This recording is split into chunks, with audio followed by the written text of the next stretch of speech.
I work with a good number of EdTech companies or education technology providers, and we often ask, where should we go? Which conference, which exhibition, which country? And Bett Asia is usually definitely on top, or one of the top events I suggest. And number one, Bett Asia is not, and it happens this year in Malaysia, it's not a Malaysian event. It's a regional event. It's a global event, this first of all. So you don't only meet educators from Malaysia, you meet educators from the region, which is very important. You get school delegations, you get government officials, and of course you see partners as well as competitors. So you see really what's happening in the market. And it's a very good combination of exhibition. You really see what's happening. I can have a look and feel, as well as the thought leadership, the conference side, the leadership side, where you see a strong focus on innovation and technology in the education space, where you meet the movers and shakers from the academic side, from institutions, but also from smaller and larger technology and other stakeholders. So I go back usually from Bett Asia events with a bag full of contacts and insights, but also a few partnerships have come out of those events I attended Bett Asia, and one of those reasons why I always like to go back is not only to make new friends, but also meet old colleagues, more friends, because it's still a relatively small community. And Bett Asia is one of those conferences in the region where it's kind of a must attend event. I think it's a great place to investigate the opportunities that are in the region. So if you're an exhibitor, for instance, and you haven't been out to Southeast Asia before, Bett Asia is a really great starting point. So you can test the market by having conversations. So is my product or service suitable for this area? Do I understand how companies do and schools do business over here? And am I, as a supplier, ready to take that leap and do business internationally? And it is about understanding what the pain points are and the specific challenges that are local to the region and how your product or service fits into that. And sometimes it might be a very simple, ready-made fit, and sometimes there might be some tweaking that needs to be done. So this is a great opportunity to have those initial early stage conversations. For those companies that are a bit further down the line, have already done that bit of kind of MVP or early exploration, Bett Asia is a fantastic opportunity to meet with ministers and senior decision makers in order to make connections that will lead to business opportunities. So it's not necessarily about making sales on the day, and I think it's important to have that as an expectation. Otherwise, you could be disappointed. But it is about forging relationships, building partnerships, establishing connections that will be built into long-term business relationships. So, face to face is really important in these cultures, and it's important in all international businesses, but it's particularly important in Asia. And Bett Asia provides the perfect arena in which to build those networks. To meet people and also to do a lot of networking. And I personally would love to learn something new because, at my age, I'm not too exposed online. I do go online, but it seems that my children are always bringing me new technology and actually informing me that, Mama, this is available. For example, recently, I think about 2 months ago, they were talking about Grammarly, and they were saying how it actually helps them to understand grammar better, because it gives them real-time feedback.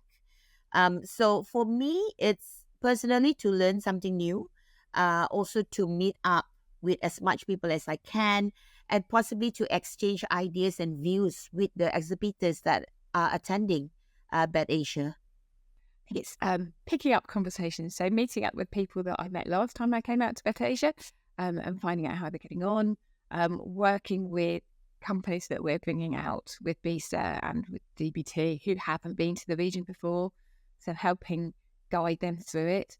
And also it's those new connections that I'm going to make that I don't know who they are until I get there. That's what I love about the international side of the work that we do at BESA. It is making new connections and enabling us to learn more about a region so that we can come back and share that with BESA members who might want to come out to Bett Asia next year.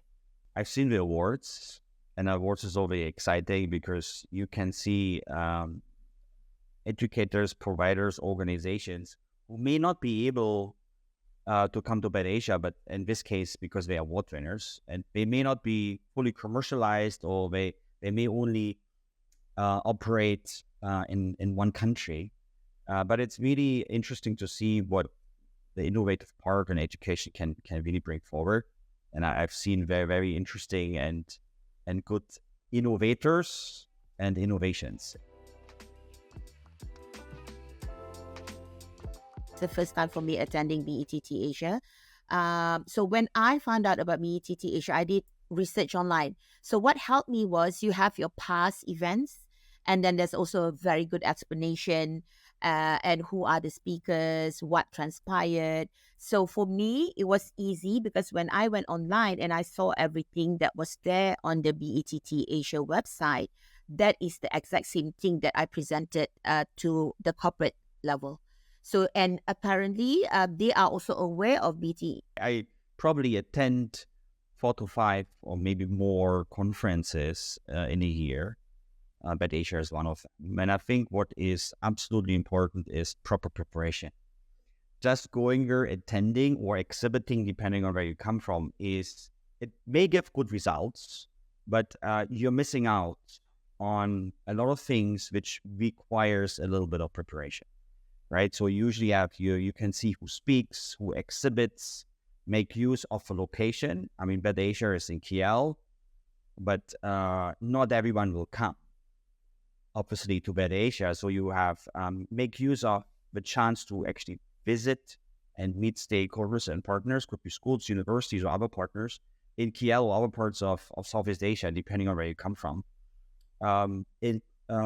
Invite people to come to meet you at the event. It's hard to run around the city at the same time you want to be at the event, because it's obviously a large-scale event. They meet a lot of other people. So arrange a lot of meetings in advance as much as possible, and also drum up marketing, right? So many people wouldn't know you're in town, and some people might be very interested to meet you, but they just don't know about it. So that has usually helped me a lot. And then it's a follow-up. You come home with a bag full of contacts and experiences, and but life goes on.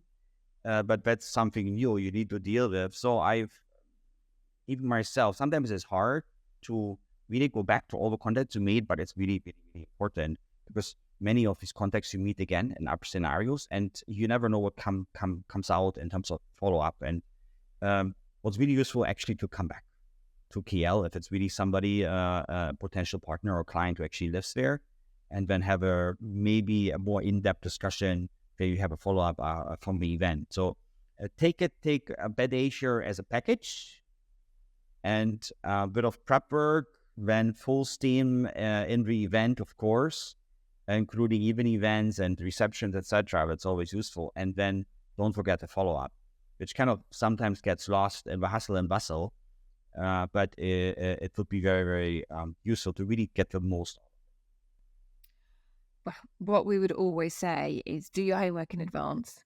So make sure that you have researched the market and tried to make some connections up front. So connecting with organisations like BESA and COBIS that run international schools in the region would be a really good starting point. They would be able to help you make connections to school groups in the region if you're after the international school groups. So we would always recommend trying to get a school visit in around so use the trade show as the focal point, the conference as the focal point of your visit, and then put additional activities around the edge. So going to visit school groups, meeting with potential partners outside of the event is also a really good use of your time. So as I say, it's making those external connections and trying to put in some additional meetings. And the other people that I would suggest that you talk to would be the Department for Business and Trade, and possibly the embassy or the British Chamber of Commerce in region, because again, they will be able to provide assistance as to how to set up and do business in the region, and also to make connections, again, either to school groups or to other organisations who would be able to support and assist when you actually start doing business in the region. Okay, I suggest everybody to actually go into the website because there are plenty of information there. There are past events that's also recapped. And again, this is the best platform for you to actually meet people, not only industry people, but people from the outside of your industry, the suppliers, the technology providers, and also the government officials. So yeah,